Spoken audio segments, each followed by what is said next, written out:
Welcome.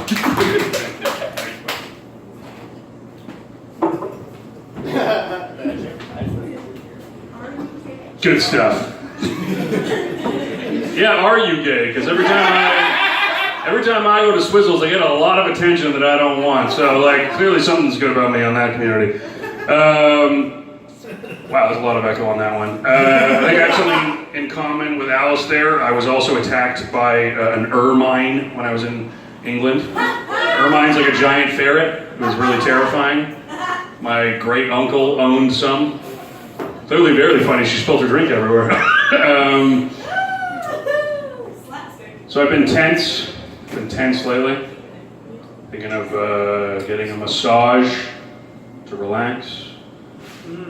I realize though I need to get over my fear of being touched in order to do so. So I've been looking into Reiki. Everybody knows what Reiki is. It's this positive energy crystals bullshit. Just like wave their hands over you and it's gonna solve it. But I'm kind of thinking like, if I'm gonna pay someone $50 not to touch me, I want them to put in as much energy as humanly possible. So they're just gonna go like full Dragon Ball Z style. It's like full Super Saiyan. Because at least by the end, like someone's sweating and I feel like, you know, something's been accomplished. So it was my birthday yesterday.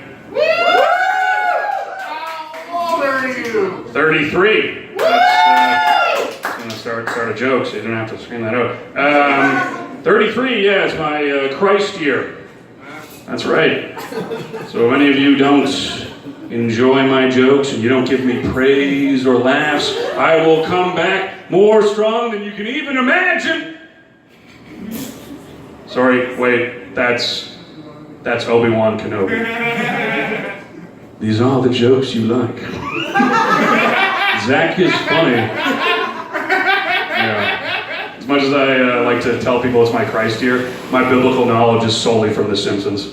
Yeah. Everything's coming up Methuselah. That works.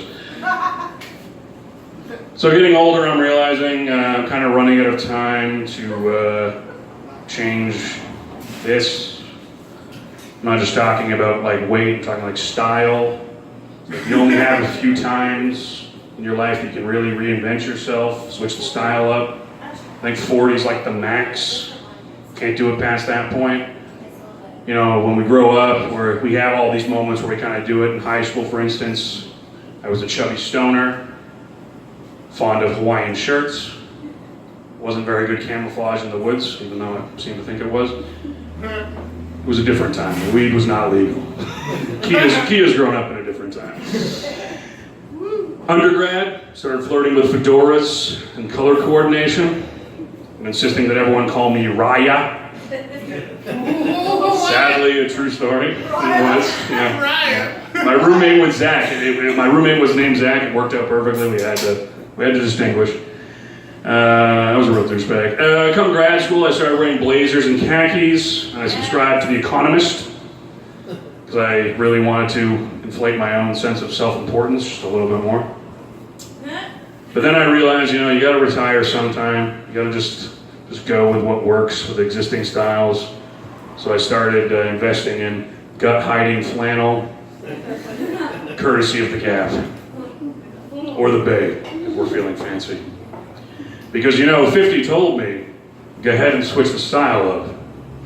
And if they hate, you let them hate. But I have yet to see the money pile up. It's okay if you're confused. That joke is brought to you by 2007. The last time I kept up with the music. And subsequently, around the same time, I started accepting pension payments via Gap books. That's a long walk, thank you. These are all the premises you're looking for. He's trying. So I worked at the beer store. In Vanier.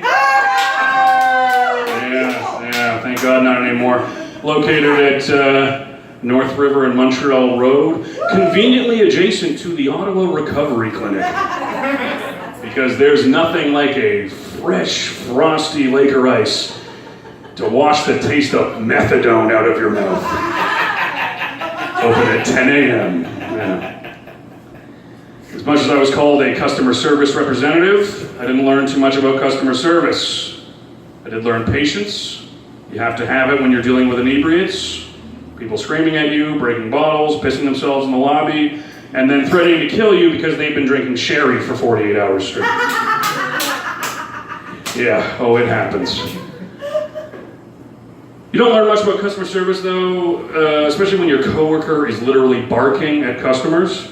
And I don't mean trying to bring them into the comedy show, I mean literally barking. We had this old man, Ray, very funny guy, loved him, but one day he snapped. And he just started going, I might bite! Stay back! You know I might have AIDS! And the customer walks up, slaps a fistful of bloody change on the counter and goes, that's all right, Ray. I've got Hep C. Sadly, true story again. When I worked there, they used to call me Mr. Clean. Now, it's not just because of the shaved head or my impressive upper body strength. No, it was because I was in a constant battle against the filth and stench of that hellhole. I always had the chemicals on hand. I was ready. You know that smell of recycling bins?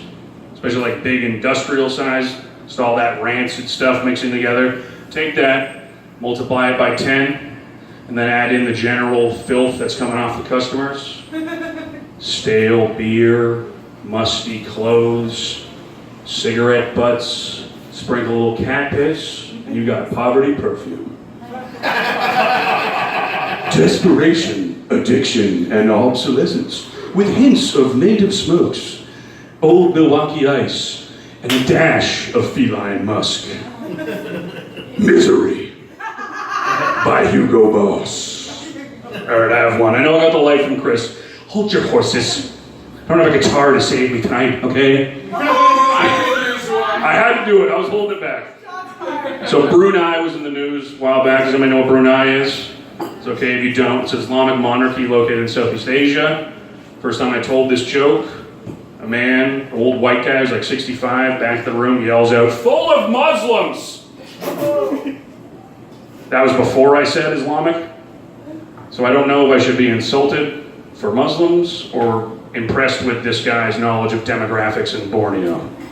He really knew what was up. Anyways, it was in the news because the Sultan, for political reasons, is bringing back Sharia law. It's likely not going to happen. It's pretty bad stuff. It involves like stoning homosexuals and adulterers. Terrible things. Likely not going to happen. But with all the attention from the media, they were talking about his brother, who has been embezzling billions of dollars over the years, like 20 billion over like 30 years, something like that. And what even the Economist article couldn't help but point out was, with some of this money, he bought himself a giant luxury yacht, which he named Tits. Now, I don't want to provoke misogyny or corruption, but he named the two supply boats Nipple 1 and Nipple 2. I gotta hand it to him, that guy knows how to motorboat. Thank you.